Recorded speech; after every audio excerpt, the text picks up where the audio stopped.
It's sad to attempt to navigate through spirituality without prayer. You're in a sad position when you're trying to say, I'm going to tap into what God wants, but I'm not a praying person.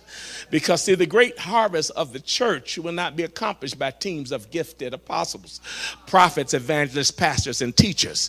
The work is too large to put into the private hands of our elite given, spiritual given gifts, operational, official stance. But only a praying church can release the harvest of the Lord.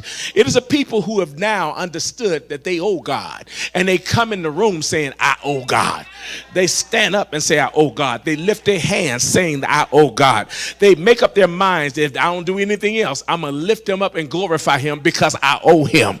And I put them lives in a posture, in a plan to have this kind of relationship with God. This is why we must always acknowledge where God's plan and our process meets, because what we're going through is very important to us taking a look at what God intends for us.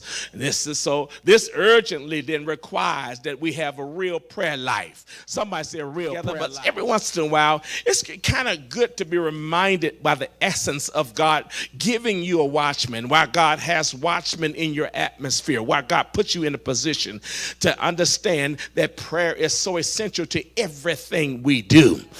Yeah, even though we have been chosen for destiny, prayer insists that we admit to God that there are some places we don't have answers.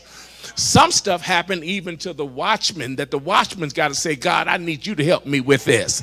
And you got to know that God gives you an opportunity to be in a place where you can bless even your pastor. When you can bless the apostle by the way you pray for her, the way that you lift her up, the way you talk to God about her. And if she's been gone for one Sunday and you have not prayed, shame on you.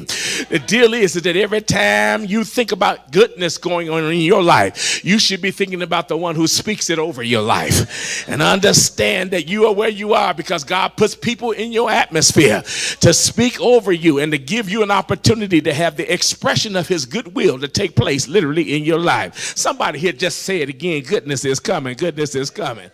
You see, honest petitions.